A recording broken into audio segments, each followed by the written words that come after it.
Hey everybody, hope you're doing well. Today we're going to cover this week in QQ for the week of March 29th, 2021.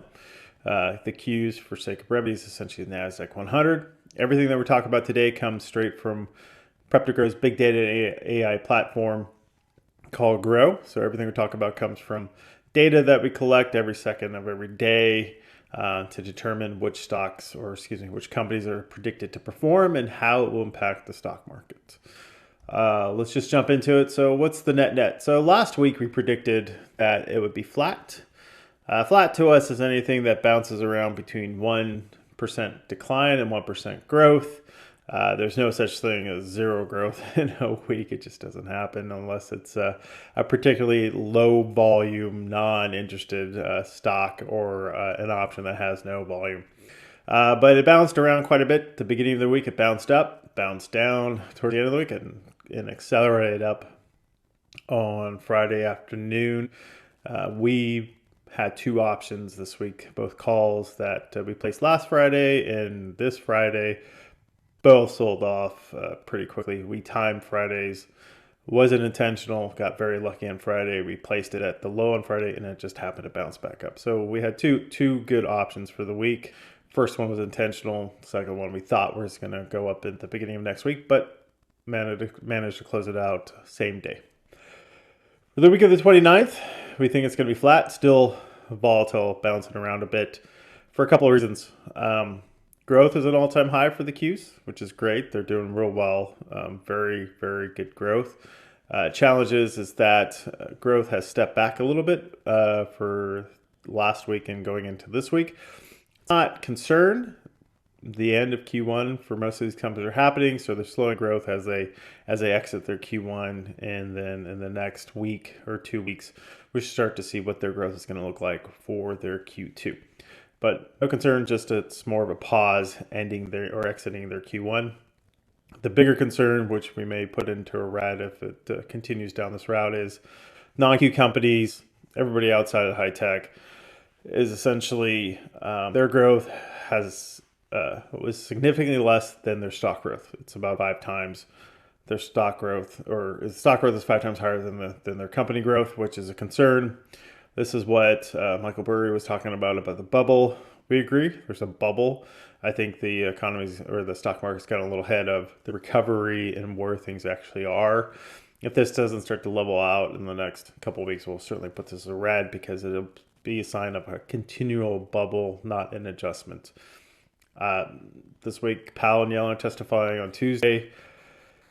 Markets always get a little funky as they go into a Powell testimony. They tend to pull back a little bit, and so raising that up. So if you're going to get into any kind of options or stocks this week, and you want to catch some downside, beginning of the week is probably best. Again, we've seen historically, whenever Powell starts to talk, the markets act a little bit funky going into it, which means they pull back a little bit.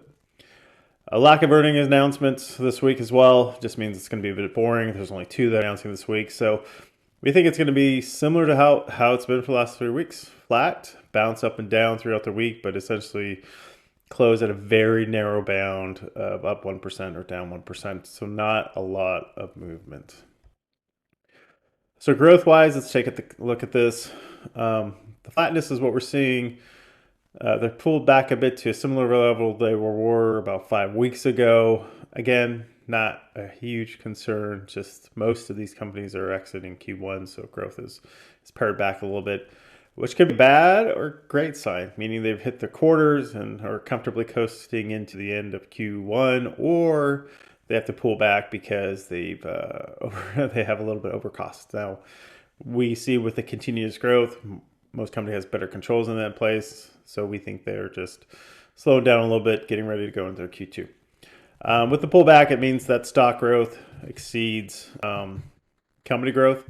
So with that in mind, we think that's going to be a flat week because the two are very close together. It's not a lot of up and down. The other is that the analysts have projected EPS. They pulled it back a little bit, about 2%. This has been for the non-FANGs, so PrepToGrow really tracks FANGs versus non-FANGs. The FANGs, we call them FANG pluses. It's 15 companies that dominate the QQQ. These are all everybody have heard of: Amazon, Facebook, Google, so on and so forth. They're flat for their growth, pull back on the non-Qs. So a little bit of a pullback there. Nothing to be of great concern about. The only concern is that the analysts may be paring back their expectations because of the general market and the bubble that may be going on. And that's why their forecasts are about half of what ours are. So let's take next week's of earning dates. There's two of them, Walgreens and Micron. Now we've covered Paycheck last week, but what often happens, they move their announcement and they're now announcing the week of April 6th. Walgreens and Micron, well, let's just jump into them in terms of pricing and whatnot. So we're going to jump over to the Prep to Grow app and look at that. So this is the Prep to Grow graph. Subscribers should be comfortable with this. I don't know what that is. Let's just go through this. So this is where you filter to see any of the Qs that are announcing for the week. So you'd select your ETF. If you like ARCs, you do ARCs, or if you talk about the FANG pluses like we do a lot, you can see the FANGs or the JETs, so on and so forth. And you just hit yes, and you'll see everybody that's announcing within the next 3 weeks. So current week and 2 weeks out. Or you can just type into the search and look for Qs. So who we're predicting to do something this week. So, you know, Kraft Heinz Company, NVIDIA, etc. Or if you're more of an ARC fan, you can go and take a look at ARC, such as Squares and Tesla and 2U. But we're here to talk about those that are announcing this week. So we've already gone through and filtered them out for everybody. So let's talk about the big one, Walgreens. We've been tracking them for the last couple of years. We like Walgreens. Clearly everybody, I'm sure, knows what Walgreens does. Their major competitor right now is predominantly Amazon. More just in the commerce side of it. Walgreens doesn't do things such as cloud-based hosting and business software. Good company. I know people in our tech groups. Their head of technology I've worked with in the past. Super smart individual. Should do really great stuff at Walgreens. They're recovering for sure. They have a ton of growth going on right now, going out of their Q2, which they're announcing. But we're expecting them to do good. The future looks great. Probably won't, because this is what we don't do. We don't invest going in earnings. We'll definitely invest going outside of earnings. So certainly Walgreens is good. They're announcing on the 31st. Analyst pricing is 46, so lower what their current price is. We don't agree with that. I think their growth is looking good through Q2. We're expecting that their predicted stock price is at $56.27, or about an 8% growth. Historically, we're okay predicting it from a stock perspective. For us, anybody that has a greater than 85% historical success rate, or the algorithms predicting it, we usually get them 100% correct. Very, very good accuracy for the stocks. So for these guys, we expect they're going to do good. It's about a 13-day return on average. Worst is 6 days. So buying afterwards, earnings, we should expect a return by end of April. Again, we think they're great. We are expecting good things from Walgreens. Again, everything we talk about here is Prep to Grow's opinion based upon the data that our AI and big data platform provide to us. So let's go into Micron. We won't really jump into their pricing so much, but we'll talk about them generally and about the crazy, unusual option activity we've been seeing around them. So Micron been tracking since 2013. They're announcing their Q2. They're based in Boise. Boise is a great place. I've known a few people that have worked for Micron. They've all loved Micron. Great culture, great company. Analysts are expecting good growth for them. We've seen that their growth has fully recovered from the macro conditions that have been going on over the last 12 months. They fit a sweet spot that we love, which is growth has exceeded their stock. So for us, we're definitely going to buy, again, not going into earnings, but really immediately after that. Again, earnings, we don't play off of. It is highly risky, way riskier than buying an option. So we don't do earnings plays because it's really risky. However, because of companies like Qualcomm that haven't done as well, we feel there's a ton of option activity on this. I mean, if you look at this one for the March 18th expiration date, 103 volume to open interest rate. Well, that's just insane. We'll go into each one individually. Next one is 16 for their 9/17 expiration date. This one actually sold, so Micron's been pulling back a little bit. Next one is for the May 21st. I had a 1.15, which also sold. And then we have one here for, again,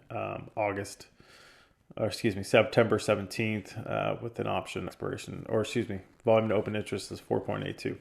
So let's look at these strike prices. For these guys, it was at 82.50 was the strike price, where they had the high volume to open interest ratio, which is 4.82. So for those of you that don't know what volume to open interest rate is, essentially it means that whenever purchasing exceeds open interest, it's deemed really an unusual option activity. Usually it's less than 1. I think the average is about, for at least the ones we predict, are about a 0.1 to 0.2 volume to open interest ratio. So if you look at something like this one, which has a 16 volume to open interest rate ratio, it's crazy, which means somebody bought 16 shares to open interest rate. So that volume here is very high. This one actually sold. This was for the 90 option expiration date, strike price, for August 17th. The biggie is this one here. We have terrible predictions for their downside of Micron. We're very good at predicting their upside, but this is a lot of unusual option activity for these guys. These guys, 103 volume to open interest rate, which is insane. And this is for the 87.50 strike price at June 18th. So if you're momentum plays, this may be a move for you.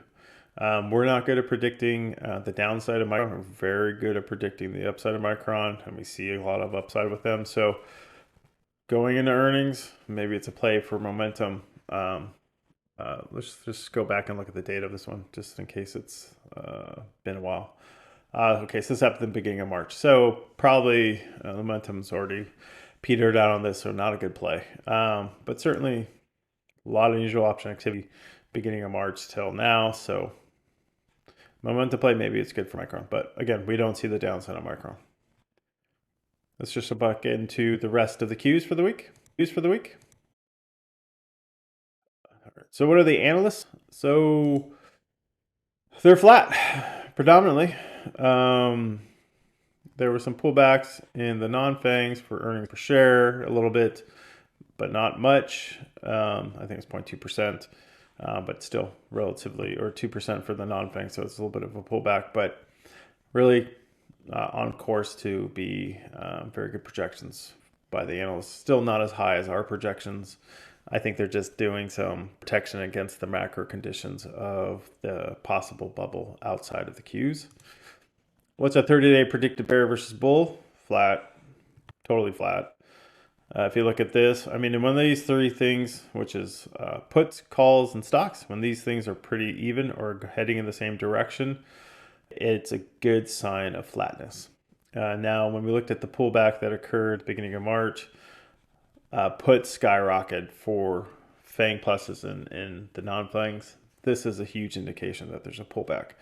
We saw similar stuff happening within February of last year, so it's a good indicator that there's a full pullback that occurred, which did occur, and now we're into flat. So hopefully there'll be some a little bit of volatility for those option players out there, because volatility is great for us. 30-day predicted stock price, flat for the non-FANGs, a little bit of upside for the FANG pluses. We separate these out just to know who's driving the up or down pressure on the stock price between the FANG pluses and the others. Again, the FANG pluses make up 65% of the total holdings for the QQQ. So they're pushing it up. The others are flat. So that's why we think it's going to be flat. We think it's going to be a bit volatile at the beginning of the week, especially with Powell talking. But again, flat, bounce between -1 and +2 for the week.